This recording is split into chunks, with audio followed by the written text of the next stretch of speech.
All right, peace, everyone. This is Piper Carter. You are listening to Beyond Breaking Barriers, and it is December the 25th. For those of you who do celebrate Christmas, this is Christmas Day.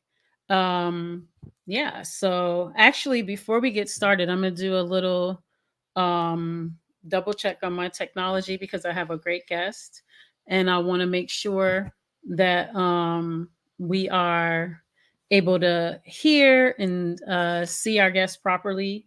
And let me just make sure I got this little handy dandy little internet thingy. And I want to make sure that our connection is good. So while we do that, um, yeah, let me make sure our connection's good. Can y'all hear? I'm gonna go to the chat. If we sound good, please put like a thumbs up or sounds good in the chat so that we make sure that we can hear everything. I'll wait for you guys. And as we do that, I want to say welcome, welcome, welcome. This is Beyond Breaking Barriers. We're here on Black Power Media. This podcast centers women in hip hop. And so that's what we're here to talk about. All right, cool. So it sounds good. So y'all are in the building. I'm really excited about this guest that I'm bringing in here. And I'm just giving a couple of seconds for people to come on in. And as people come in, let me go ahead and say what's up to Imani. Yeah. So who else is in the building? So KJS Akuma's in the building. So Anna, thank you. James. All right. Hey, Nadira. Okay, boom. Pancho. Okay, so people are coming into the building. So grateful that y'all are joining us. For those of you that it's your first time, I'm going to repeat myself one more time. My name's Piper Carter. I'm your host here on Black Power Media. This show is called Beyond Breaking Barriers, which we have every Monday at 8 p.m. Eastern time. And we talk about women in hip hop. And so I'm really grateful once again to have this amazing, incredible guest. It's really an honor. And when it comes to hip hop in general, this person is, I would say, one of my favorite artists and producers and visionaries. And I am really grateful for all of the work that she has put in, the spaces that she's created, the tools that she's given us, and so many people to be able to just have access to women in hip hop in a different way, and just to have access to hip hop in a different way. Um, and so now that people are coming in, I'm gonna bring our guest in. So when I bring her in, just pretend that we're live and this was like a show, and I want y'all to give a whole bunch of claps, like put a whole bunch of claps in the chat. Cause like if we were live and everything and it was like, you know what I'm saying, like the open mic or whatever, and I bring her up, I want her to feel the energy of like all the claps, you know what I'm saying, coming in. So coming to the stage, let's welcome the incomparable Toni Blackman. Woo! So thank you so much. There we go, y'all. Keep them coming, keep them claps coming, because artists need that love. Artists feed off energy. Live performance artists need that energy. So please, let's give our guests all that love and all that energy, okay? Because that's what we need. If we was in an open mic, just pretend we're in an open mic. And thank y'all. Just pretend we're in an open mic. It's like a conversation, but it's like an open mic. Yes. So I only gave like barely even a taste of who you are. And first, I just want to say, you and I went to Howard University together, and we were both in the house. I'm saying the house. We were in the school that we're such artists. We were in the school of arts, right? We were in the school of fine arts together, and all the work that you know did in DC. I do want to also say here on Black Power Media, Jared Ball did an interview with you, and Hmm. I want y'all to also go check that interview because Yeah, your history and a lot of the work that you did, you know, during that period is in that particular video. So yeah. please check out it's Jared. Just look up Jared Ball, Toni Blackman on Black Power Media. You can find a lot of your history there. But just for folks who have not, you know, been, you know, following you or just may not know who you are, could you just give us ground us in, you know, who is Toni Blackman? Okay, first, my School of C family is gonna kill me if I don't correct. Oh, wait, Um, you were School of C? yeah, I minored in School of Fine Arts, Why were and you over there all every I day? was there every day because I secretly wanted to be in fine arts and I didn't have the courage. But I took so many classes. But the reason why I couldn't qualify for a minor is because I couldn't pass lighting. I I thought you were in our school. You were there every day. I saw you at our school was every there. It day. was 2 years straight. I was there. I was minoring in fine arts. Oh But my just goodness. School to see family gonna Okay, be like, okay, okay. There we go. It's all clear Chris now. Washington will be on me, man. So It's clear as day now. I don't want the legendary talking about me. But my whole life has been hip hop, Piper. Everything since I was a teenager. I was doing hip hop ed before there was a term for it. I created hip hop workshops when I was in high school when I was working for the Parks and Rec. And where I grew up in the Bay Area was called the Leisure Services Department. And when the kids got bored with kickball and arts and crafts, I taught them to rap, and then we started dancing. Um, but this I've been doing. I did hip hop theater, hip hop education, hip hop diplomacy, and now hip hop wellness. And I don't approach hip hop in the same way because people grow and people evolve. But everything is it's still central to my existence. I coach MCs professionally now. Like there are things I remember somebody said, "You'll never get paid to do that."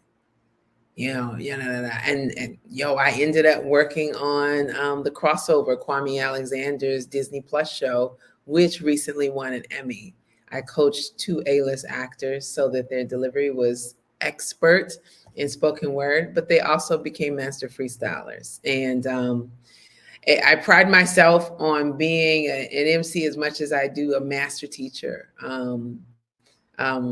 Thinking about the master teachers we had when we were at Howard. And I'm now writing about the work. My next book, Wisdom of the Cipher, will be coming out pretty soon. There were some edits that I procrastinated on making that I just turned in on Christmas Eve.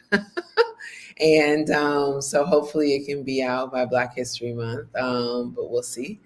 And I'm really excited about everything unfolding. I'm going to be working with a writing coach to get my memoir done in 2024. It's been written 3 times, but I wasn't ready to write a memoir yet. So when the agent told me it sucked, people were like, I'm sure it didn't. I'm like, yes, it did. It did. Because I wasn't ready to tell the truth. Hmm. This journey as a woman in hip hop is not an easy journey. Um, and I grew up. I grew up in hip hop. They have these reality shows growing up hip hop. There were a lot of us who didn't have legacy or industry families who grew up in hip hop. So that phrase means many things, and it's not just being the child of a celebrity. It's deeper than that. And like Dead Press says, it's bigger than that. It's bigger than hip hop. I want to ask you a couple of like off the wall questions. Hmm. They're kind of questions, but they're kind of just getting your thoughts. Yeah, So I'll say like our generation, yeah, freestyling for our generation was like, well, as I understand it, right? My definition of freestyling was you show up, You have not written what you're going to say. You don't have Yeah. any idea what you're going to say. Yeah. There's Hmm. no theme. You don't even have it in your notebook. Like you write, if you're an MC, you're writing Yeah. all the time. But when you Yeah. show up to rhyme, to the cipher, or to Yeah. the or the Yeah. battle Yeah. or whatever, you are coming off the top of the dome. You are Hmm. reacting to possibly what has been said to you or what you Yeah. see, And and you're listening to the beat, and yeah. you're on the beat, and you rhyme, and Yes. you are witty, you are clever, you might be Yeah. jokey, you Yeah. might, but but no, let me just say this now, with the because with the young people over the last 10 or 15 years or whatever that increasingly I'm coming in contact with, the definition that I'm being presented with of freestyling, as I'm told by them, is that it's a rhyme that they wrote but have not said to them, like no one else heard it before.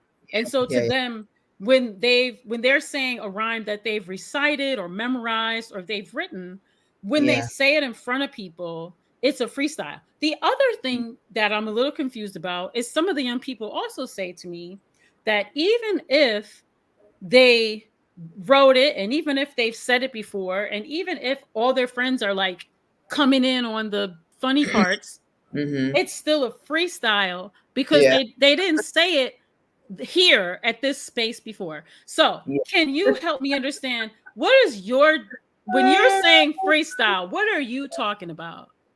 Well, a freestyle, and we're gonna look at the root of what freestyle is. It's about being free, and let's think about improvisation. Let's think about the free jazz movement. A freestyle is about spontaneity. It's about being able to improvise and create there on the spot. And we can't blame those youngins for not knowing the definition because nobody taught it to them, right? So something that we did in hip hop and the generation prior to us, there was resistance to documenting hip hop, teaching hip hop, because then that would make it less pure. Was the idea behind that? If the education of it became too formal, it becomes less pure. And then there was this fear of institutionalizing hip hop. And even I remember when the Freestyle Union started in DC in mid 90s. I say 90, it was 1994.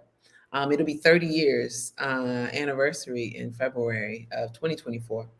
But I remember being accused of trying to feminize hip hop because the cipher had ground rules, it had structure, and it had order.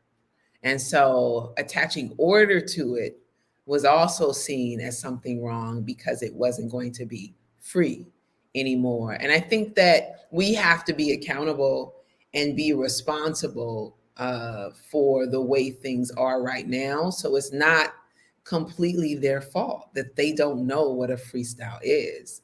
And then there's the other side of the music business, which has commodified hip hop music and culture so much that a lot of rappers are not artists; they're entertainers. Some of them aren't even entertainers; they're hustlers. They're entrepreneurs who are selling a product so that they can make money without a connection to culture, without a connection to craft, without a connection to the soul and the tradition that the reason why they do have access to rap is because their ancestors and the African oral tradition. There's no connection whatsoever. Okay, so we got to go there, right? Since you said it, since you named it. So let's just go on ahead and take us there. Let's dig deeper into that point, Right. about the connection, because as I have experienced you, I now let me say this about that. Let me Yeah. see. There was a conference. I'm trying to think of what it was. Anyway, it doesn't matter. But you were leading a workshop, and Yeah. it was a freestyle workshop, and these were not MCs. These were, I Yeah. don't, was it like college students, or anyway, non rapper people. Non-artists. Non-artists. Yeah, yeah. Non-artists, right? People who, as a matter of fact, had said in that moment, I'm not an artist. I'm not an artist. I'm not an artist, right?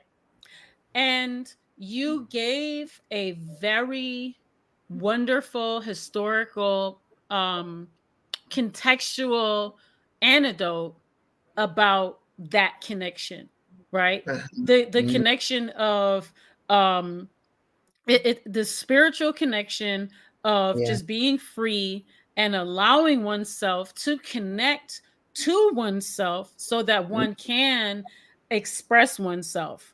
And so I Mhm. wanted to ask if you could unpack that a little bit, because for me, I really love that aspect, because you had said something else in that moment about how we kind of, and I'm paraphrasing, how we kind of, put these blocks up, Mhm. and that, when we let go, then we can fully be in ourselves, and that it's okay, right? So I wanted to, can you dig into that a little bit more? Okay, I'm not exactly sure where I'm digging, but I'll try. Yeah, yeah, yeah, yeah. I'll try. So I know my philosophy is, right, that I my signature cipher workshop is for artists and non-artists alike. And now I'm at the stage where I've done hundreds of workshops with teachers in that teachers from schools, school administrators. I've also done some corporate work. I've done stuff with young political leaders who were running for office with the Democratic Party, when they were doing that big campaign to get young people to run. And I've done it in 50 countries around the world. And I've come to believe that uh, hip hop is just such a beautiful tool for personal growth and development. The cipher is a sacred space. It's a beautiful place for us to grow, to become more grounded, to become more centered. And for me and many of the MCs in my circle, especially those MCs from DC, the DMV, that were a part of the Freestyle Union, um, freestyle is a spiritual practice. Like our way of meditating is to get open. And in the hip hop context, in the cipher context, to get open means to get into the zone. It's like when a runner is running and running, and then they're tired, but they're no longer tired no more. Or it's like if a painter is painting or a cook is cooking, and they're creating something from scratch, and it's just happening. You get into the zone, you get open, and there are benefits to it because it allows us to explore a part of ourselves that we're not necessarily always in tune with. It's like when you're improvising, you're accessing a different part of your mind than when you are reciting written. It's completely different. That's why when an artist is freestyling, their movements, you watch them, their movements are often different from when they're reciting something that they know very well. I think seasoned veterans, let's say like Black Thought Common, there may be no distinction for masters of freestyle. Supernatural, one of the best in the world. It may just look exactly the same, but for the rest of us, you'll be able to tell. You'll be able to tell, and that process of going from not thinking that you can to doing is a beautiful one. It's like, and that emanated from my experiences as a speech team on the speech team at Howard University. I was a scholarship competitor, and I avoided competing in impromptu and extemporaneous speaking for the first 3 years. And then we got a new coach on the team, Umar Hassan, may he rest in peace. He insisted that everybody had to train, and it was mandatory if you were on scholarship. And I avoided registering for all year. And then Kennelly Sharp was pledging. I'm sorry for mentioning your name, Kennelly. I don't know where he is in the world, but he overslept. And then we had to leave for the tournament. I ended up having everybody had to take his events to not throw off the tournament. And then Umar assigned me to impromptu and extemporaneous speaking. Yeah, I wasn't feeling him. and I knew he didn't like me then, and he knew it. We weren't feeling each other, but I had to do it because I was on scholarship, and because I had learned the technique, even though I was sweating, even though I couldn't eat, even though my stomach ached, even though I was pacing and scared to death, because he had drilled technique into us. When it came time to get up and give that impromptu speech, which was a 5 to 7 minute talk that you take 30 seconds to prepare, to have a premise statement, an introduction, points 1, 2, and 3, transition statements, and a conclusion while citing sources off the top of the dome, I was able to do it. And at the end of the day, I ended up in finals my first time, placing third and fifth my first time because I had technique. And that was the beginning of me becoming an advocate for impromptu speaking, an advocate for improvisation, an advocate for freestyling. Freestyling can change your life. That's it. It can change you. Okay. Listen, I want to tell you something that's crazy. It's not crazy, but so when we used to do our and our women in hip hop events in Detroit, I was Yes. just saying how we set it up similarly, right? So you have to rock with whatever the DJ plays, because we're also helping the DJs, because the DJs are also women who Yeah. are learning how to DJ and Yeah. striving to, so this good for them. Okay, Yeah. so you got to rock with what they play, and they have to try to figure out how to play what's needed, right? And Yeah. then you we had, kind of, I want to say, parameters, right? No misogyny, no capitalism, all the things. And then but it's still hot, it's still hip hop, still dope beats, all that. Yeah. And inevitably, every time new people would come, the first thing they would say is, if I can't say bitch or hoe, what can Right. I rap about? Right. and Right. and Mahogany was with us, and a lot of other great people were with us. And I mean, Mahogany has eaten dudes whole. I mean, Yeah. swallowed them whole, and she might have been talking about, going to church. You know what I'm Yeah. saying? Like, she's just completely not even, Well, it. she came out of the tradition. She came out of Mahogany your, came she came out out. of the tradition. Yes, Yes, she she's came out of trained. your tradition. So she She's brought trained. a lot of that Yeah. there. And so, turned our stage into a dojo. So I want to thank you for that, because Mhm. now we have a whole couple of generations here in Right. Detroit that were raised up, young people of all genders and ages, Yeah. raised up under that. And now those young people who were children, Yeah. some of them, or teenagers at the time, are Yeah. adults. They're doing their own events. And do you know Yeah. they keep those rules? It's beautiful. It's Beautiful. beautiful. It's Yeah. beautiful. It's beautiful. Like I know there's an artist here who was in Rhyme Like a Girl Senegal, Anta, and she was in a group called Go Tao. And it was a collective, a women's hip hop collective here. And she hosts Cipher. She produces Cipher events. And it's a beautiful thing for me because January 20th, I'm going to be at her Cipher. And this is like Okay. years later, full circle on the continent. Here we are, back together again. And I love that aspect of the work that I've been able to do. That was the dream. That was the Hmm. dream for me, to proselytize, the beauty of the cipher. And like I had a healer, spiritual mentor of mine said, "This is your ministry." Yeah. I thought she was crazy, but she's right. She was right. Well, before we go further, Zenzabel says hi. I want to say peace to Zenzabel. She says peace to you too, Tony. Yes, yes, peace. Yeah, peace, Erica. So, I wanna. I'm thinking, because Jared covered a lot of the DC history, like in his, Yeah, and I want people to go there and check that one out. yeah. But if you could just give us just maybe a brief little taste, just for people who are coming here, like, what was the Freestyle Union? Well, I actually started the hip hop arts movement before Freestyle Union. It was HHAM, right? And I was one of the first hip hop theater ensembles.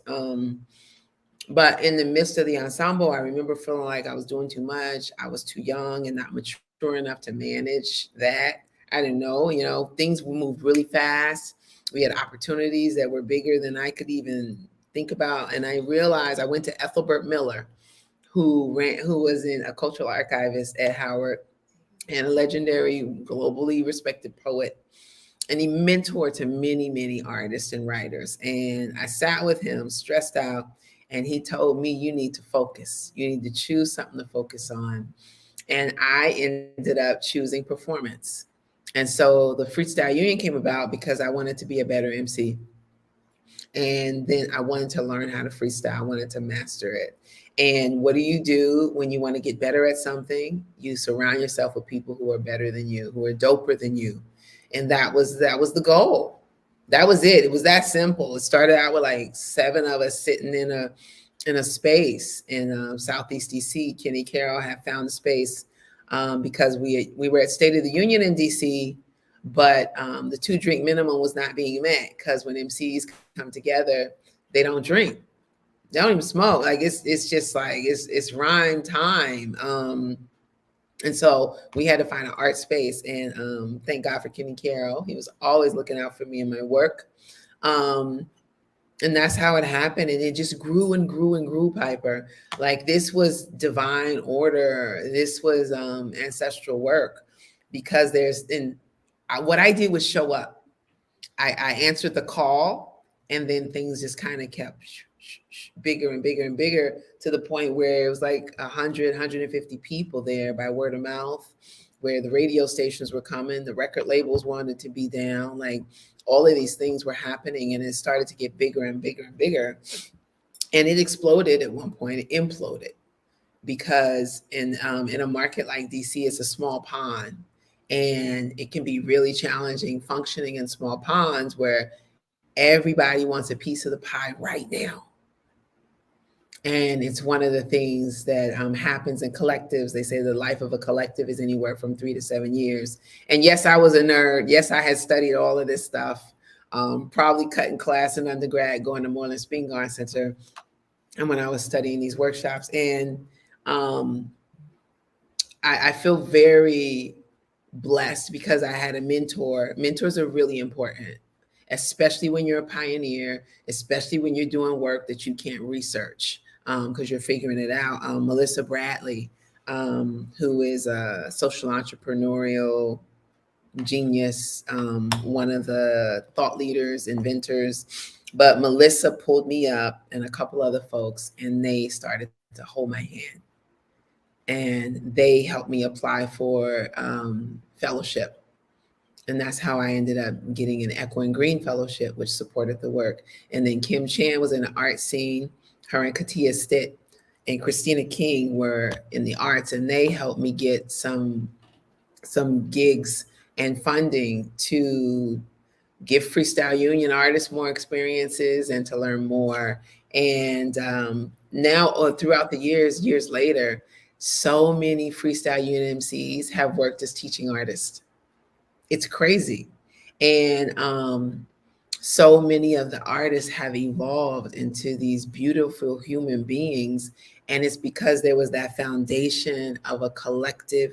And when 3 or 4 people gather with the same intention and goal, like you share energy, right? So if I'm great, you're great. And the person next to you, they're going to be great too. And so the bar was set so high, and sometimes it makes me sad. I have not yet found, and I think it was the era pre-social media, but it was the era we lived in because we didn't have other things to do, right? Right. And we met every Monday night, and we would rhyme. And I think the level of lyrical superiority that those artists were able to achieve because we were consistent, and because we were consistent doing the exercises, there was just greatness. So it was hip hop theater into MCing, into freestyling, and into sharing spaces. And that's where I started doing hip hop education. Deborah Minkar from Teaching for Change, a DC based, it's a progressive teaching organization that supports teachers. she pulled me in to do teacher certification courses. And that's when I really sunk my teeth into the possibilities, that what's possible with hip hop outside of the mainstream, outside of the industry, and that I can do it the way I want to do it, and I can create something new. And I give thanks every day for those people who showed me the way. I didn't do it alone. So I want to show this comment. So Angel says, "How old were you in '92, Toni? Were you two?" Ah, ah, ah, ah, ah, ah, ah. No. I also want to say peace to Quaker Anarchist and also Oil House. So thanks all of y'all for joining. Um so I want to maybe switch gears a little bit. I'm probably going to go all over the place like a star.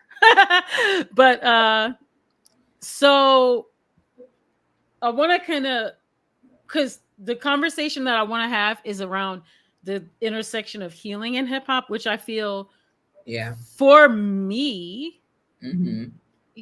I don't have facts. I'll just say for me, it Yeah. feels like you are a pioneer of Hmm. this. Is this Hmm. true? But you know what? I didn't realize it. I thought, I did this interview. I just wrote about this in my book.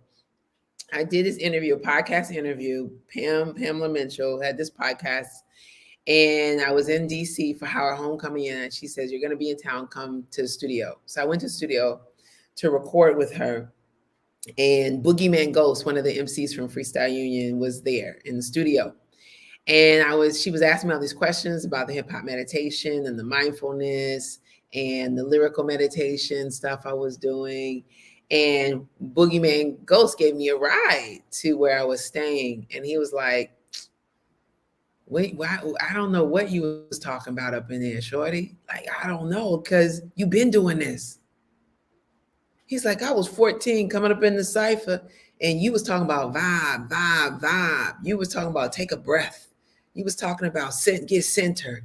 This is what you was doing. You were playing a Tribe Called Quest, the chillest Jay Dilla beats, which was," he says, that was always meditation to us. And I was like, "Oh my gosh, I wasn't even present." Like, I am one of those crazy high creatives that probably should have had a business manager all along, because I just move along creating new stuff. And it just, most of it's dope. You know what I mean? I have some failures here and there, but they're brilliant ideas, and I execute, and then I'm on to the next and on to the next. That's the ADHD. Um, but yeah, I've been doing it quite some time. And part of it is probably because it's necessary for me to stay sane. um I've been recording affirmations to music and talking over beats, and facilitating. Even in the Freestyle Union Cipher, we would have topics, because I was heavy into a girlfriend of mine, Erica Jackson, now known Erica D. James. She's a life coach. She was Iyanla Vanzant's first assistant when she very first started. So Erica would like hit me to new books and stuff, Catherine Ponder, Louise Hay, and I got really into Wayne Dyer. And then I had a healer from the African Holistic Health Association, the late Dr. Prem Deben. And all of that was me. So in the cipher, we'd have our regular topics like, define hip hop, or what does it make to be a dope MC, what does it take to be a dope MC? But we also had a topic like, what's your biggest regret and why? And the MCs had to freestyle about that. And I remember one time, this one particular MC who was a ladies' man, tall, charming, all the girls liked him. He started freestyling about being hoish. And he said, because his daddy was. And he said he wanted to change that about himself. And he literally in the freestyle apologized to the girlfriend that he had cheated on. Now, what I loved about this moment is that this was a young man with even younger men, boys watching him in this cipher. The vulnerability, the transparency, the courage, the authenticity that it took to do that. And then but what else was he gonna do? Because you guess what? You cannot lie in a freestyle. You can't, especially if you are in the room with other great freestylers. There's no lying happening here. None.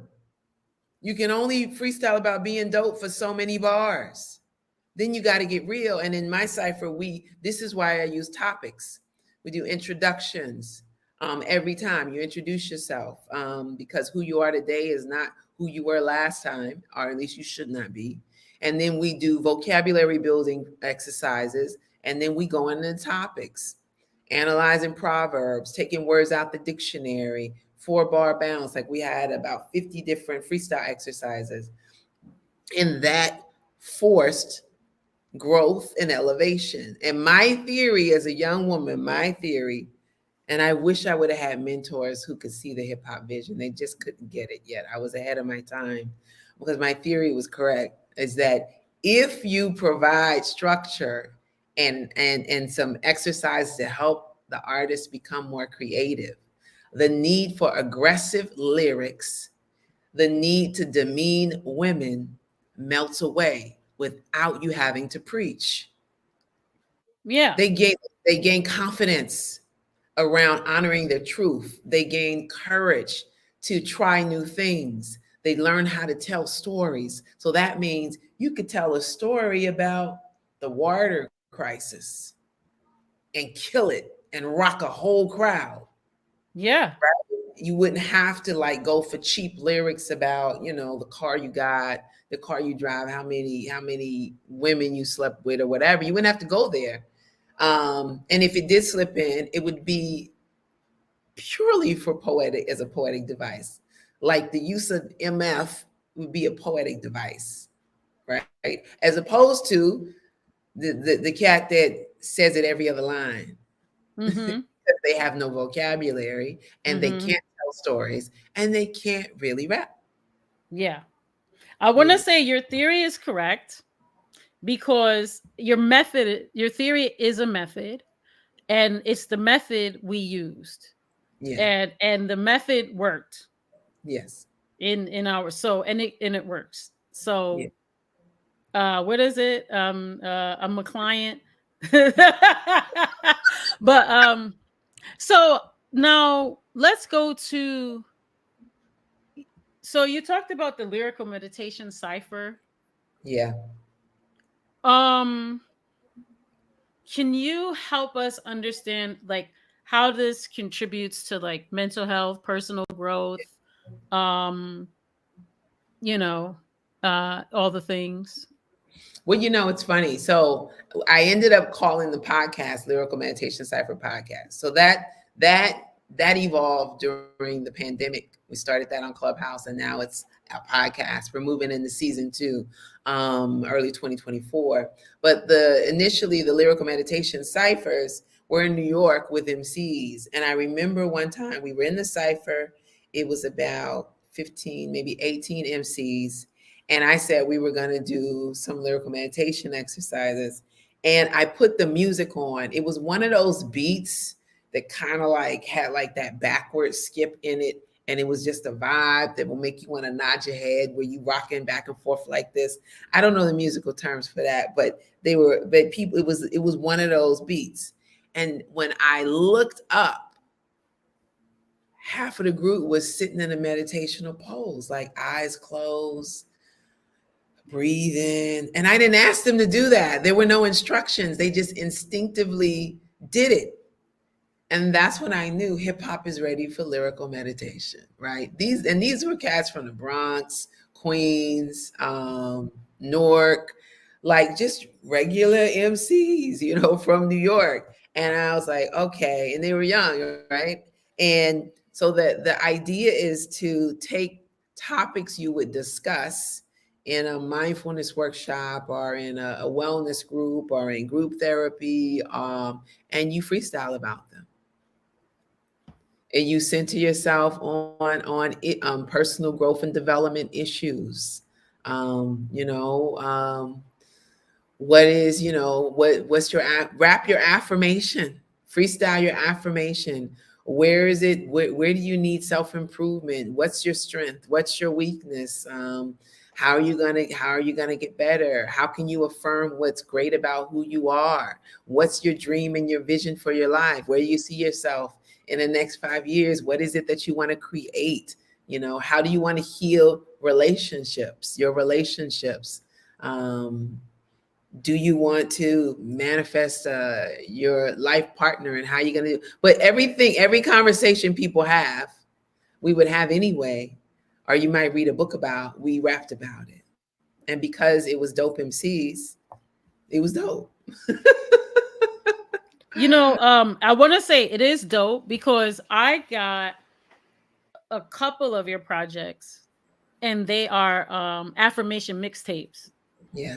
And they're so, I don't know another word, but I would say they're powerful. Yeah. So I don't know if you can, you have so many so, Mhm. so many lyrics and things in your head. Do Yeah. you have access right now in your memory to any lines from your affirmation mixtapes? See, that's hard because the freestyling gets in the way of the memories. Yeah, that's what I'm wondering. Cause like, and I am asking you on the spot. I didn't ask you ahead of time, and I I get it. 'Cause did. Okay, sometimes, here we go. Here we go. Here we okay, go. okay, cool. So it's a song. John Myers produced the music. He's a producer out of LA from Third Sun Productions. But the chorus is, be right here, be right here, don't waste time. So I say that a few times. And then the lyrics are lyrics I would teach in a wellness workshop. But life is fleeting, thoughts be competing, the past versus present, and the future so misleading. Sometimes being still is what we're needing most. So connect with your breath. Don't worry about the next moment. See, summers we be counting, bills never stop mounting. So breathe and be right here, my dear. Be right here, be right here. Don't waste time. So it's about being right here, living in the moment, and not wasting time. And that is something. I had another song called "Why Worry," because that's something I've had to fight for quite some time. How to stay in the present moment, how to let go of the past, what's been weighing you down, like Erica said, "Bag lady, you're gonna hurt yourself." And then how to stop worrying about the future. If you want to keep it all going and energy flowing, you must remember and know worry does not make us strong. It just brings the negative on. It becomes like a prayer. Although that we fear, intentions unclear, you be losing your hair, losing your sleep when your thoughts compete with your dream. When they're filled with worry, we lose patience when we're in a hurry, thinking ourselves into anxiety. Some will think you are crazy because you choose not to worry. Please let them be. Set yourself free. Manage your own energy emotionally. Faith without works just is dead, dead, dead, dead. But there is no faith when you live in your head. Ha. Why worry? Why worry? Why worry? Why worry? Why worry? Why worry? Why worry? If we have control over a thing, why worry?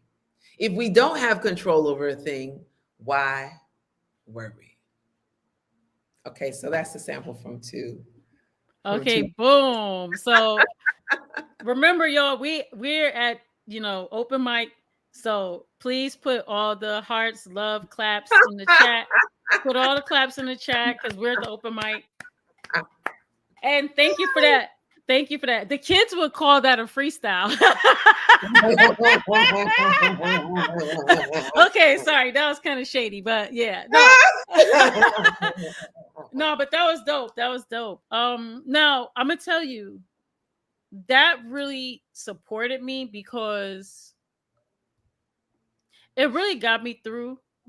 Cause like Yeah. my mom passed in 2021, Mhm. and to be honest, I'm just now kind of coming into myself, and I have been like in the bed and crying and Mhm. just grieving, just allowing myself to fully grieve.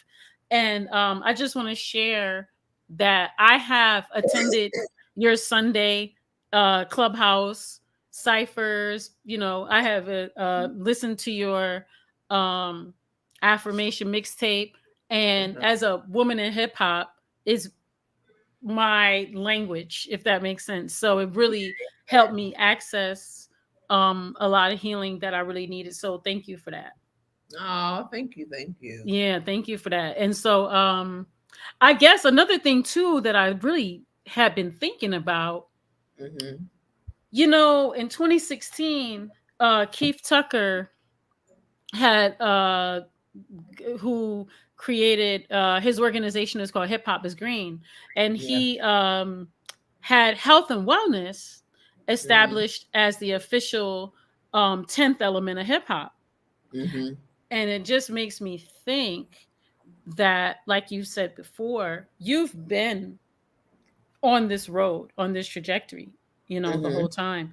And so doing these projects, specifically around affirmations and kind of specifically naming healing and specifically, on this path, Mm-hmm. I feel like that's the evolution of hip hop. And I'm looking at hip hop when people say, "Oh, we're at the 50th, anniversary of hip hop." Like, Mm-hmm. what are your thoughts about any of that? Oh, you mean like how hip hop is evolving? Or yeah, like how it's evolving, or what is its evolution, or how. And I shouldn't say like hip hop is like a thing, because hip hop is like many things, right? But I guess um in the world of hip hop, right, that Well, you okay. inhibit. Yeah. Well, I think hip hop. Yeah, hip hop is many things. Like it's a whole culture that has the different elements, and then has subcultures, and then when it's in different cultures, it's yet another subculture, because it exists in other cultures as something else, and people make it their own. um the evolution of hip hop, we look like we are going through, and this what's happening right now to hip hop has been bubbling since 2013. I paid close attention to it, because that's the time when I met this cat, and we started working together and vibing together, and I started recording more of me talking over music and doing hip hop meditation, and then doing stuff that felt kind of audio bookish, but sort of Abraham Hickish, Wayne Dyer-ish, but hip hop. And I would notice that there would be an artist over here doing it, and an artist over there doing it. And I think that it's hip hop is always a microcosm of what the greater world is doing, because then you had, like, the Seattle Seahawks were doing meditation, and then you had schools starting to incorporate meditation, and it was helping to reduce suspensions and the number of students in detentions, and each year became more and more prevalent. And now we look up, there was a few years of murder, murder, murder. I lost track of how many young rappers were murdered. And then you saw the women in hip hop started to, there's like this small sliver of what a woman in hip hop looks like, what a woman rapper sounds like, and that's it. There's no other alternatives that are seen, even though there are women who have been acknowledged and recognized. They don't get spotlight, and they don't get half of the attention these other women get. But the wheels are now turning, and this is one of the beautiful things, the positive things about social media, right? And so you see this movement with artists like D1 starting to speak very openly, saying the things that many of us have been saying for years. But because he has a platform, he's able to be heard. He's also a male, a man, a male's voice is saying it. And I love it. I celebrate him. I affirm him. I pray for him and his safety and his peace of mind so that he can keep going. I've been following the trends on social media. You got a lot of young artists on TikTok who have been doing hip hop affirmation music, who've been doing hip hop meditation, who've been doing mindfulness stuff. There was a cat by Hayes. There's that sister Frequency. There are many others. I just can't remember them off the top of my head. Um, and I'm just, one of the things that disappoints me most is that the mainstream media does not cover it. It's a trend, and it's been a trend for at least 3 or 4 years, not being covered. Yeah, Not, can we, you know what? Can we dig into that a little bit? Like, so we talked about like the public perception of healing. Like, how does, well, or does public opinion or public perception like influence like your hip hop healing initiatives, and like how do you address like potential controversies or like misunderstandings that might arise from like, you know, public perception of your work? well, there's going to be controversies. I mean, there are people who basically will have harsh criticisms because I'm a cultural ambassador and for hip hop, and because the work has been funded primarily by the U.S. Department of State. And those are people with limited understandings about diplomacy work and a limited understanding about what it means to be an artist. Because I know plenty of credible, genuine, sincere artists who do the work and understand the impact they're making and understand the connections and why it's significant for they to be the ones doing it. And you learn and you grow. I mean, it hurt in the beginning because I remember there was a time I got tagged in some stuff. I'm not bringing up all the people's names. There was a guy authored a book who I knew, and another scholar, and then I was clumped into and got labeled a certain thing. And then I watched how many people who I knew personally, who I considered to be friends and allies, not defend me, not speak to my track record, not speak to my integrity, not speak to the long years of giving and generosity and sacrifice. And the only person who spoke up for me was Bakari Kitwana.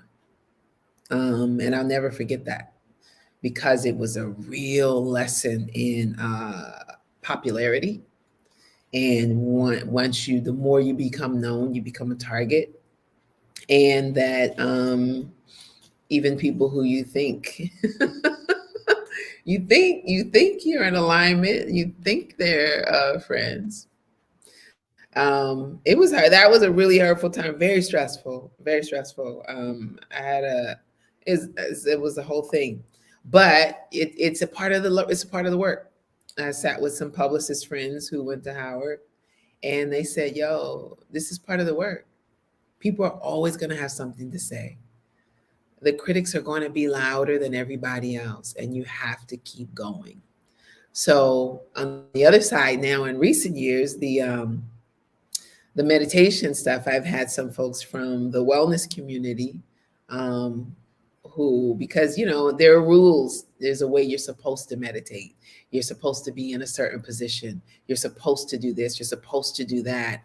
And I beg to differ. There's this cat. He's from the UK, but he lives in Nairobi. His name is Michael the Energy, and he has this whole thing. It's not Amapiano music. Maybe it is Amapiano, but he talks about how people of African descent, we meditate when we move our bodies.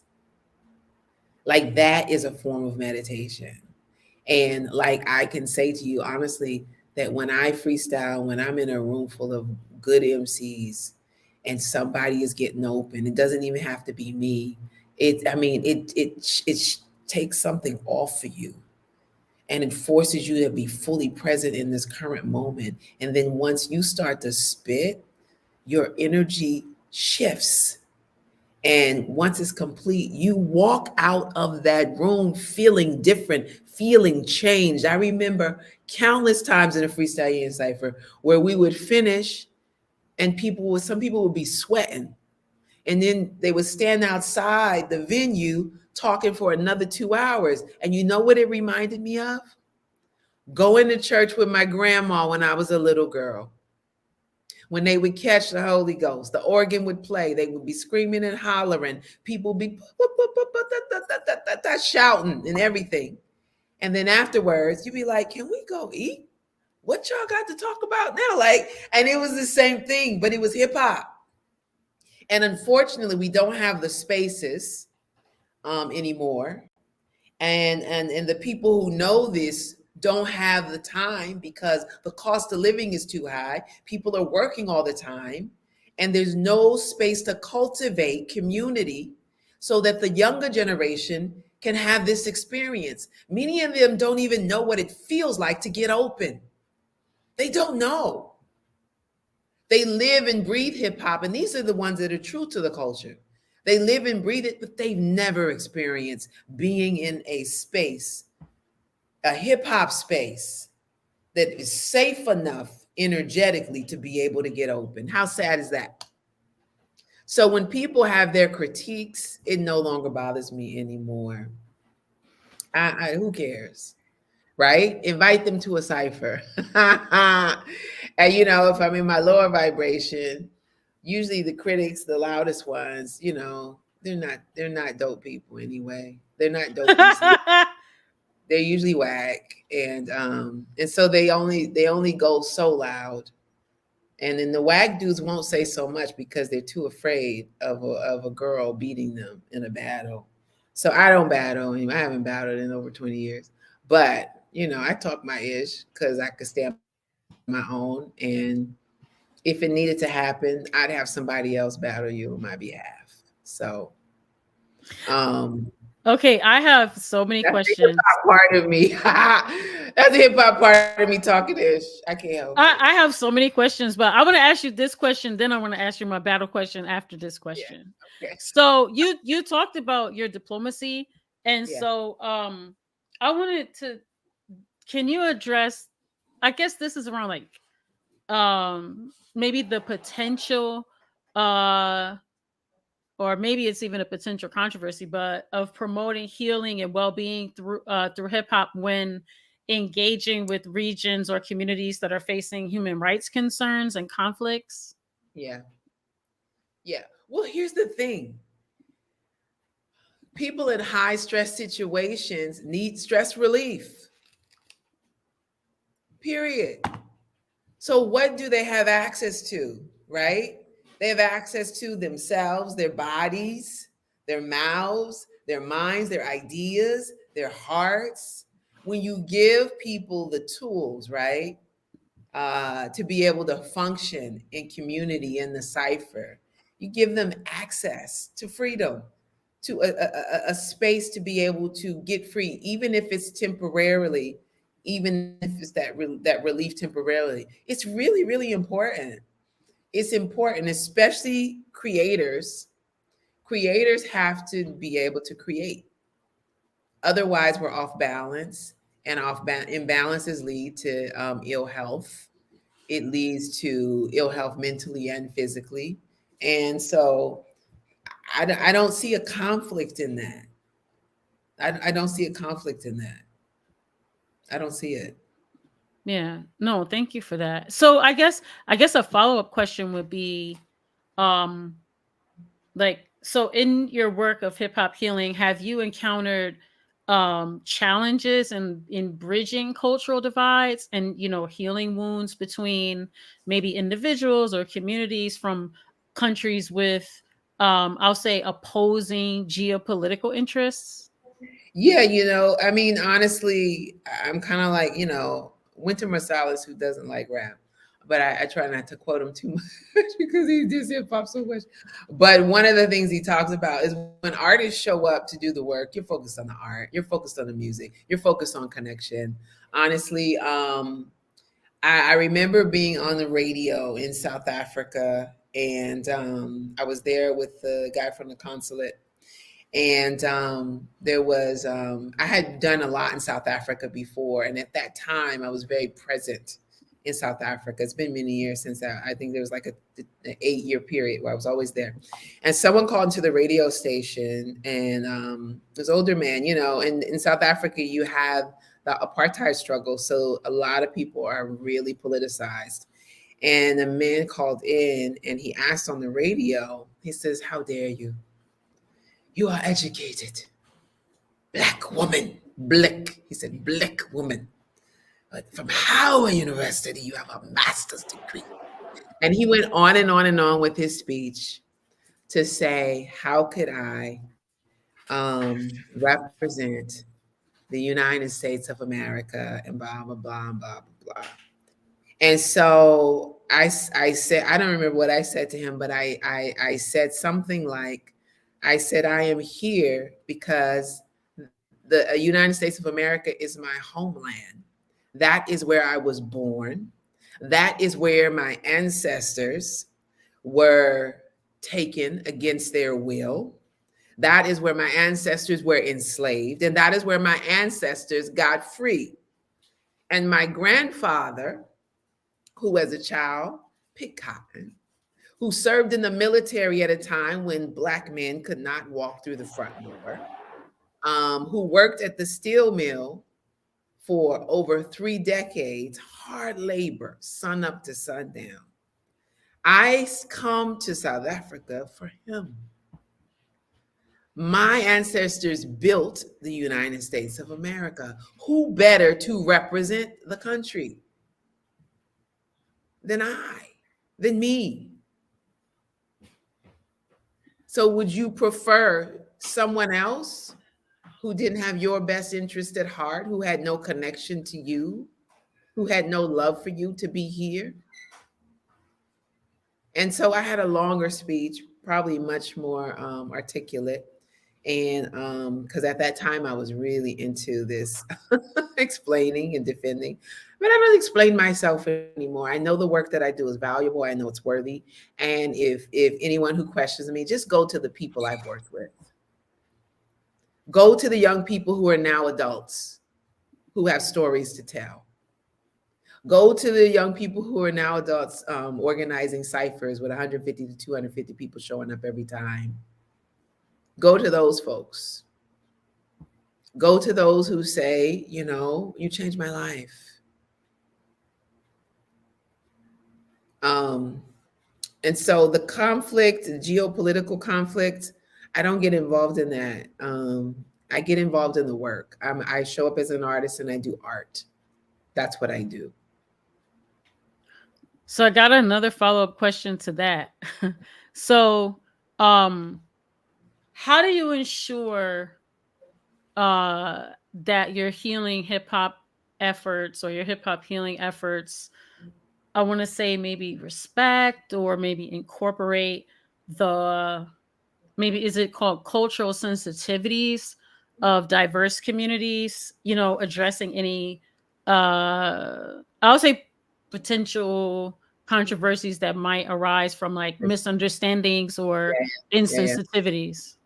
Well, I think the thing is that as an artist, as a teaching artist, as a teaching artist, you learn to be sensitive. You learn to ask questions before you show up. You listen. You learn the culture or the community, and I don't just mean other international cultures, even the culture of a particular community in your town. You learn it before you start. And that is respect. You ask questions, you have conversations, you engage, and you make sure that you are open and approachable so that when people have feedback, they feel comfortable sharing it with you. That is really, really important. And that's why the people who do healing work have to do healing work for themselves, right? We have to keep evolving for ourselves. We have to be able to be comfortable in our own skin and learn how to admit our wrongs, our mistakes, to walk with humility, but also with confidence and self-assurance, trusting the process and knowing that it's okay to not be perfect. It's okay to not, and you're gonna make mistakes. And you apologize and you keep it moving. You don't take things personally.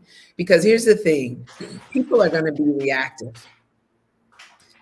People have a lot of pressure. People have a lot of things going on. Even in the Freestyle Union Cipher workshop, I remember I didn't need bodyguards or security because I called it a workshop. And even the hard heads would leave their stuff in the car before they came in because they respected the space, right? But we did have individuals who would come bring all of their burdens to the Cipher workshop. And I remember it was a guy, he had 5 kids. He was had a hard job, hard labor job. And I think this was a day when he had lost his job. He had a wife and he didn't know what to do. And he was young and married. And in the middle of the cipher, he got mad that he couldn't just freestyle about whatever he wanted to do, which was cussing about something, and he had to be on topic. And he had a breakdown right in the middle of the cipher. I mean, a full on breakdown. He was kicking chairs, he was cussing. And I exited the space. A few of the women exited the space. And then once his breakdown kind of came down, a couple of the brothers went to him to talk to him, and they walked outside to him with him. And then about 20 minutes later, may have been 30 minutes, he came over to me and he apologized. And that happened each and every time. And so I had to learn as a leader in leadership positions, how do we take care of people who are not okay? And how do we remember that their not okayness has nothing to do with us? Nothing. And if we cannot process or respond to their imbalances or their anger or their breakdown in a way that is affirming or at least with some sort of understanding, then that means we need to take a break. And I've taken breaks when I knew I couldn't take it. But it's an important part of being a facilitator, being an organizer, being a promoter, being an event producer, being a workshop leader, being an artist development instructor, or whatever it is. Creativity taps into a part of ourselves that we don't have to access in our everyday life. And improvisation goes to a whole nother level. You become naked. And for some people, that becomes too much. And it's happened in various cultures and various places.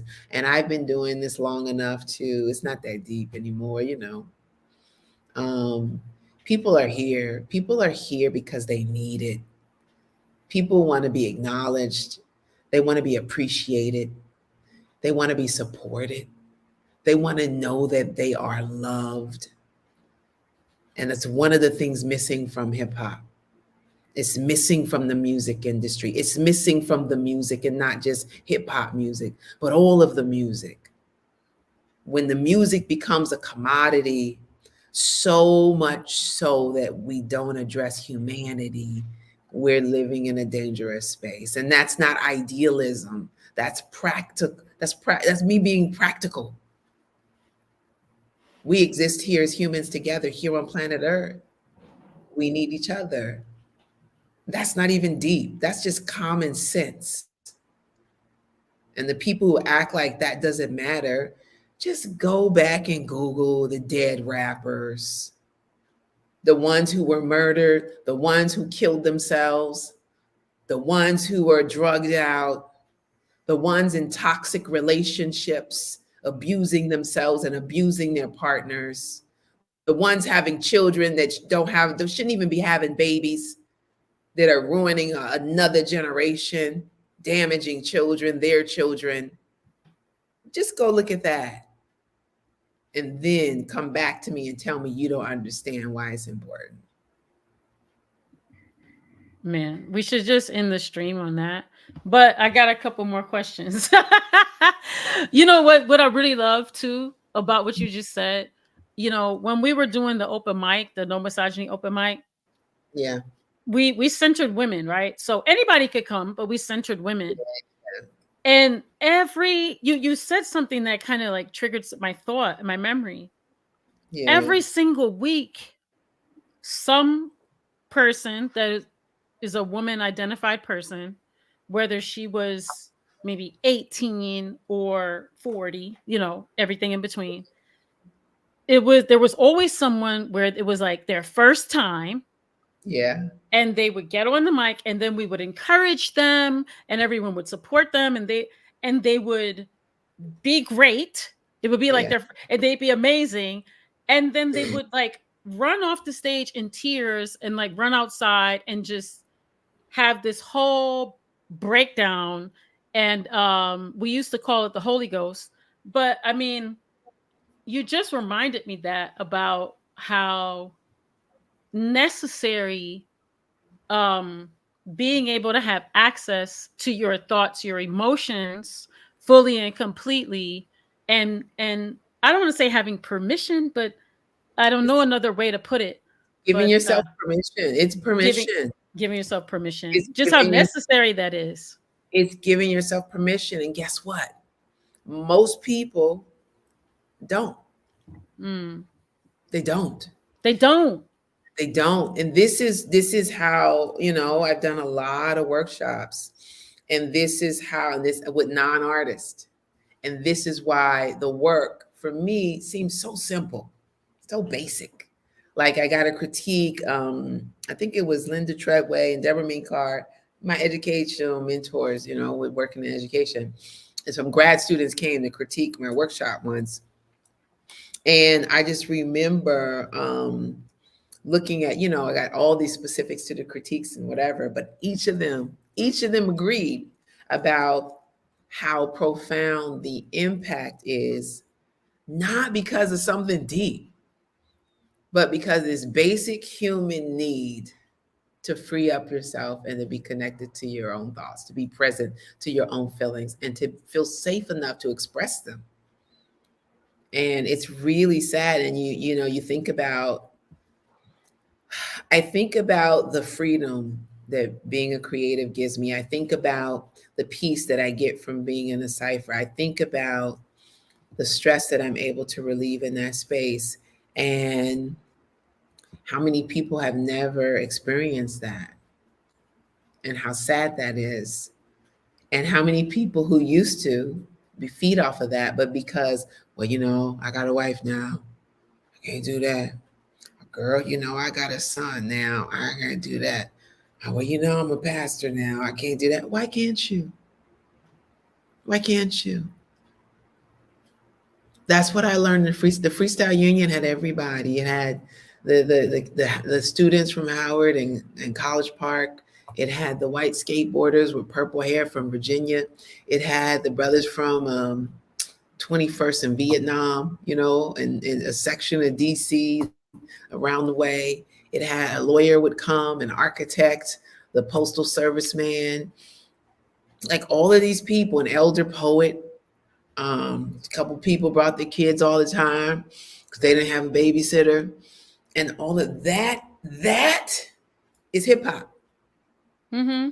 But we have this corporate power that says hip hop are those teeny boppers over there. A demographic. Yeah, it's just a demographic. No, no, Mm-hmm. no, no, no. No, that is hip hop. And that is what we've strayed too far away from. And that is what we still have access to. Mm-hmm. But we don't take advantage of it enough, because we get Mm-hmm. caught up in how many records this person sold. The business, the corporation. And I tell you, one of my biggest things now is becoming in my hip hop ministry is the same, when something I like to say, particularly in a room of older millennials and Gen X folk. The same way that someone who loves to golf goes to play golf until they're in their old age. The same way someone who likes to play the piano, who used to play in bands for 20 years, but now they play every Sunday at church. The same way someone who likes to knits, or a chef cooks, or who plays backgammon or chess or checkers, shoots hoops every Friday with the crew. The same way they give themselves permission to do that, If rapping was your thing, it should be your thing. Not to put on a concert, not to put out records, but simply because it brings you joy, because it provides you with relief, because it helps you ground, because it feels good. That's it. And why do we, Black people, why are we the only people that act like, oh, you too old to rap? It's rock bands with gray hair and canes still touring, rock stars still touring. They're sustaining themselves off of music they made 20 years ago, filling venues. But a rapper can't rap because he's 40 and has a kid? What is that? Now, granted, what he's rapping about should evolve. What she is rapping about should evolve because we're having new life experiences, right? We should be able to rap about those things. But bring back this, remember when everybody used to have sing-alongs on holidays or when families would get together, people would sing a song together. I feel like every holiday we should have a cipher. We should have a cipher at the house. Have a cipher, a multi-generational cipher with the fam. We need that. We need that with some hand instruments, with some tambourines, some maracas, some bongos. No, wait, just a pen on the table. Mm-hmm. Huh? Somebody doing beats on the table. Like, why can't we just do that? Just a beatbox. Wait, don't even need beatbox. Just a hi-hat with your teeth. Hey. Right? Like it should be. It should be.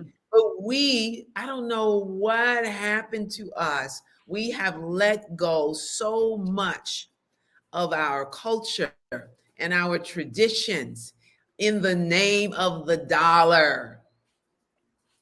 It's a shame and it's sad. And it's one of the reasons we are suffering so much. Dis-ease. It's one of the reasons we are ashamed of our creativity. There's even churches that criticize the churches that still catch Holy Ghost, that scream where the preachers holler, that judge choirs. When that's the release, that's meditation. And if you water down everything to be appropriate, respectability being your goal instead of spirituality in your religion, we suffer. We suffer as individuals, we suffer in our families, and we suffer in community. We suffer. And you know who suffers the most? The children, because they don't get the best of us. They don't get the authentic us. They don't get to experience pure joy and pure soul and pure laughter. So that's the movement, y'all. Well, okay, it just got maybe like one more question and then I want to have some fun. So, how about this one? So, have you incorporated environmental awareness or sustainability into your hip hop healing projects? And like, how does your work intersect with like, the global, climate change and, everything that's going on with our environment in this moment? Yeah, I haven't done a whole lot of it, but I have done Cipher workshops on every topic, from HIV awareness to the environment, to domestic violence awareness, to breast cancer awareness. And that's one of the beauties of the Cipher, of a freestyle Cipher, is that you can shape it to suit most any topic and it fits. That's hip hop, yo. Hip hop is the container for spiritual consciousness and for movements, hip hop. And so no, I haven't had a sustained commitment in that realm. But I've dabbled here and there, and we've had MCs who've done more stuff in in that line, but I haven't myself, no. And so I know we only got like just a couple of minutes left. So Okay. before we go, so thank you first of all for Yeah. making the time for, you are a world traveler, you stay on the road, you stay in another time zone, and you Oh, yeah. stay making projects, helping people, doing healing, doing self-healing. Like you stay on this, I'm gonna use the word grind. 2024, what can we look forward to from Toni Blackman? Less grind. Mm-hmm. I'm actually in Dakar, Senegal right now. It's early in the morning, and my commitment is I'm create a bicontinental lifestyle. I'll be heading back to New York at home, either home, and my dream has always been to have a bicontinental lifestyle and to be able to live in Africa. And so I started planting seeds to be able to do that and to manifest that. The pandemic and all of the COVID deaths got me really clear that life is short, tomorrow's not promised, nothing is guaranteed, and the time is always now. And so just, it helped me break through a barrier of fear. There's a lot of fear around us honoring what we want to do. I know so many people that still haven't made the pilgrimage to the continent, that haven't prioritized it because of the unknown and the uncertainty. And I love that I don't have a, I mean, going anywhere in Africa now for me is like going to LA. And that was my goal. And the other part of my goal is building bridges to the continent, building bridges to Africa. And so I will continue to do that particular work.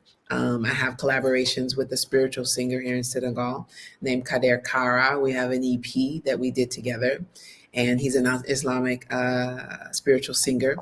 And then I have a meditation project, the Self Love Meditation Project, that is mixed and mastered. Jamie Ehrenfeld, who I can't remember the name of her organization, but she was mentored by my late friend, Dr. Jared Schill. And she is supporting me in getting the music up and ready for distribution. So, and my hip hop meditation music, I'm finally just, 2024 will be a year of release. I'm releasing my Senegalese project. I'm releasing my meditation album. I'm releasing my hip hop meditation EP. I'll be working with my publisher to release my book, Wisdom of the Cipher. And then I have a special project under works that I'll be pitching with a dear friend who works in television. And I'm not supposed to talk about that stuff, but hope by late spring we'll be pitching stuff, and I'll be writing my memoir, rewriting it again for the fifth time. Um, and Rhyme Like a Girl continues to do work. Coming up January 5th, 6th, and 7th, the Lyrical Meditation Cipher podcast is having a virtual summit. We have sessions by Sanchel Brown, Takia Geddes, and Polaris. Raps and Rubik's Cube. Takia's is around energy and breath work, and Sanchel's is around movement for healing. And I'll be doing little cipher warm-ups and moderating it. So that's the Lyrical Meditation Cipher Podcast Virtual Summit, January 5th, 6th, and 7th. You can follow me on Instagram at Toni Blackman to stay abreast of all the goodness. And what else is happening in 2024? I'm speaking. I'm getting booked, y'all. So I am looking to come to your town or to work with you virtually for Black History Month, and for Women's Month in March, and for National Poetry Month in April.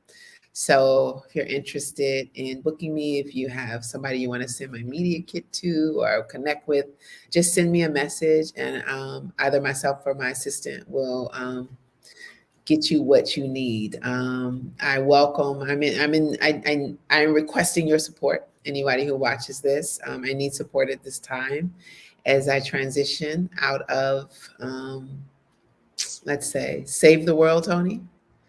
The artivist, that helped everybody before she helped herself, the overgiver in recovery. And I'm at a critical stage in my healing in terms of my physical health.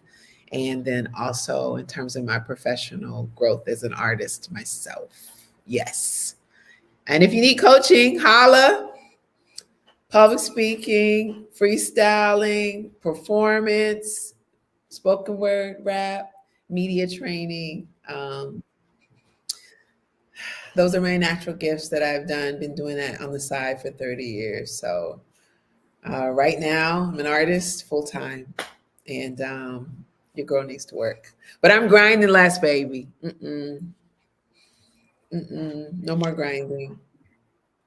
All of that sounds delicious and exciting. And I, for one, how could we here at Black Power Media or myself or people watching, when you're saying support you, like you've named all the projects and the coaching, the invite you to do public speaking, invite you to perform, obviously purchase your merchandise, probably just give you some money directly.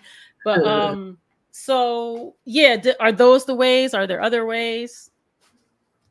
Well, I think those are right now. Those are the key ways to identify booking opportunities for speaking and workshops, and I've been doing performance lectures, talks, performance and slash inspirational talks, and I've been doing my signature cipher workshop for artists and non-artists alike.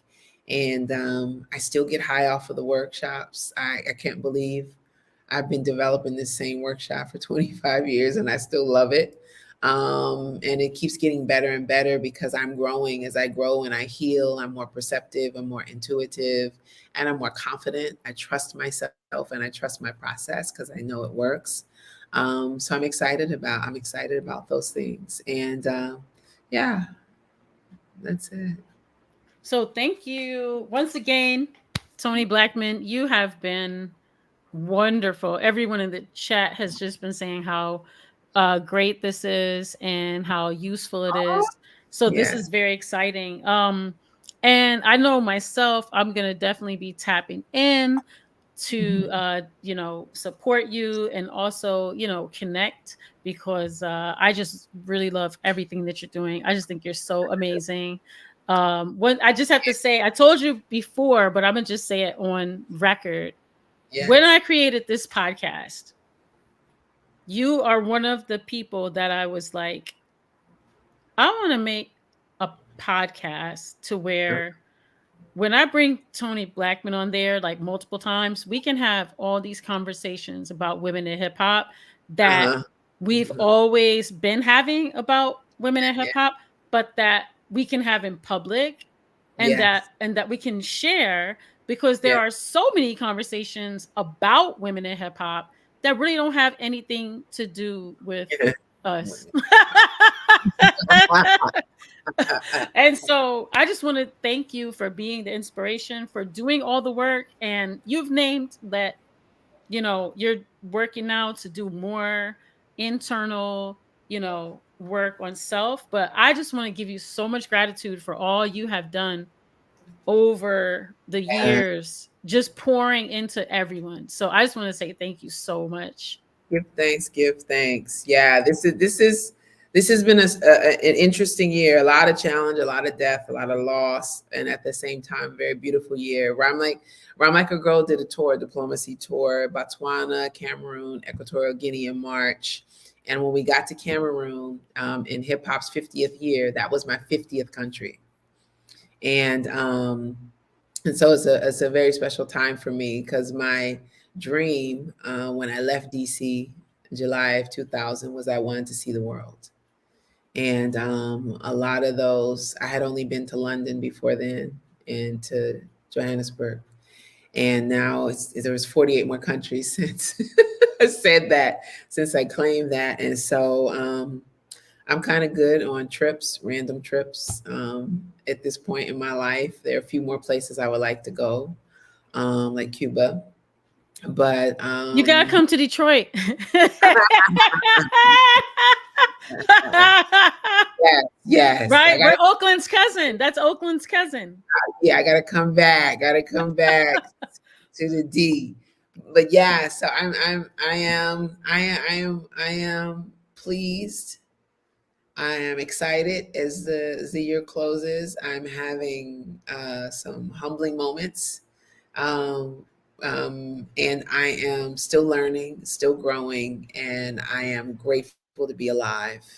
Really, really Oh, grateful. wait. Guess what? What? We just learned that you single-handedly saved the 50th of hip hop after all that's been going on. So appreciate that. Thank you for saving hip hop's 50th. We're gonna go out with a bang. Thanks to you. Cause it's been a doozy.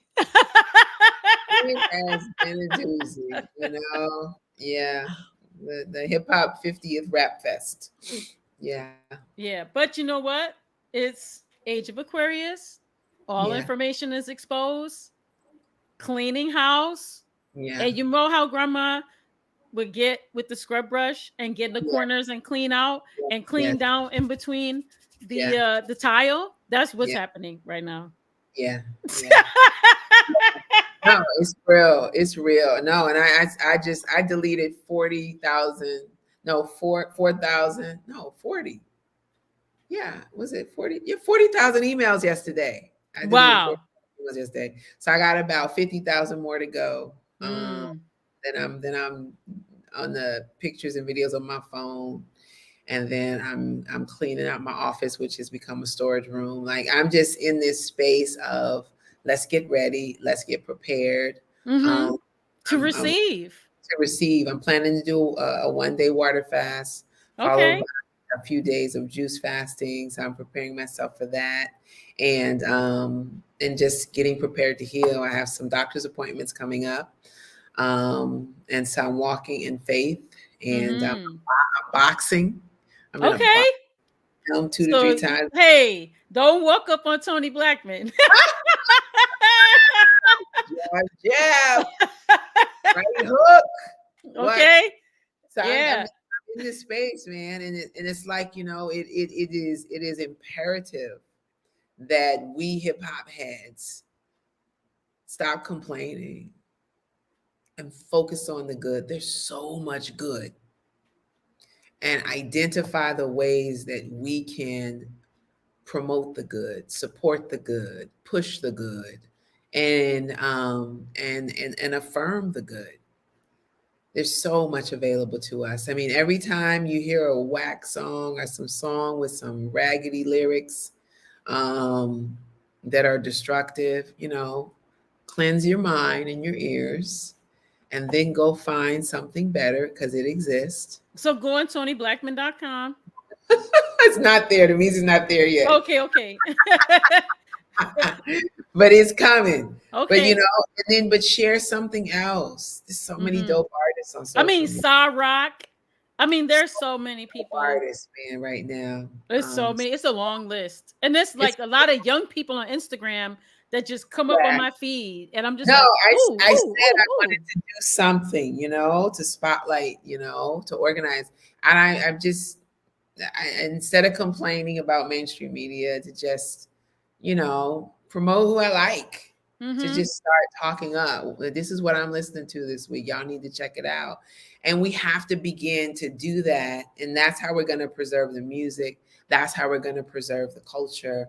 And that's how we're going to preserve ourselves. Music Mm-hmm. has always played a functional role in our lives and in our communities. This is who we are. Music has always sustained us. Music has healed us. Music has supported us. And so we can't let what's happening, what we're being fed, determine our attitude about music. It Mm-hmm. always makes me sad when I see an adult who has the power of choice and access to the internet complain about the music. There's so much great music. So much being made right now. Mm-hmm. And So so much. much being done with hip hop that's like very innovative Yes. and evolved and creative and just Yeah. I'm here for it. Yes. I'm here Me for it. Well, I'm Yeah. gonna let you go because I want you to get your rest because you got to get rested for all this greatness that's coming to you for Yes, 2024. I want to yes, thank you for spending time here with us on Black Power Media Beyond Breaking Barriers. yes. Name the places to go again as we exit so that people can support all of your portals. Oh, so my website is tonyblackman.com. ToniBlackman. I'm on Instagram as at Toni Blackman, Twitter at Toni Blackman, and I'm on TikTok. For some reason, I can't access TikTok from my home. My Wi-Fi says I don't have the bandwidth, but I'm on TikTok at Toni Blackman 5. And Facebook, my personal page is where I hang out the most, and all of my followers are there on Facebook. So follow me on Facebook and Instagram and TikTok and wherever you like. I'm present. I'm very present on social, and I have a How to Freestyle series on YouTube that I'll be adding to in January. Some new stuff, and also the podcast. You can find it on Spotify and YouTube, and it'll soon be on iTunes and all the others. The Lyrical Meditation Cipher podcast. But we have a dope new season coming up with some really great guests, and it's a wonderful format: meditation, prayer, cipher, and conversation on the theme of the week. So it's very Tony-ish. And I love it. I love it. I'm excited. Yes. So thank you to the Black Power Media audience and everyone in the chat and everyone that joined us. Black Power. Yeah. Yeah, and we will see y'all again next week. Will we see you next week? I'm not sure because that's the first. I'm still contemplating if I'm going to do a show on the first or if I'm just going to be asleep and take a bath or something. I don't know. It's a toss up, y'all. Just being transparent. I might be soaking in my Epsom salt. Oh, before I go, I gotta let y'all know I've been studying traditional African American herbalism, otherwise known as hoodoo. But Yeah. so I'm gonna have I guess kind of a certificate, but you don't really have a certificate anyway. Just trying Yeah. to explain it. But I've been reading several books. My cousin uh got me this book for Christmas. It's called The Art and Practice of Spiritual Herbalism. It's from Uh-huh. Karen M. Rose. It says transform, heal, and remember with the Oh, power of plants and ancestral medicine. So Empress Karen. Yeah. She's wonderful. yeah, so y'all, I might be dissecting this book with y'all. I'm gonna go through it first just to see. But this was my Christmas gift from my little cousin, along with some Epsom salt and a lavender candle and a bunch of other stuff. So shouts out to you, little Gabby. But just want to, uh share that before we go. Yeah. And then also, y'all have a wonderful rest of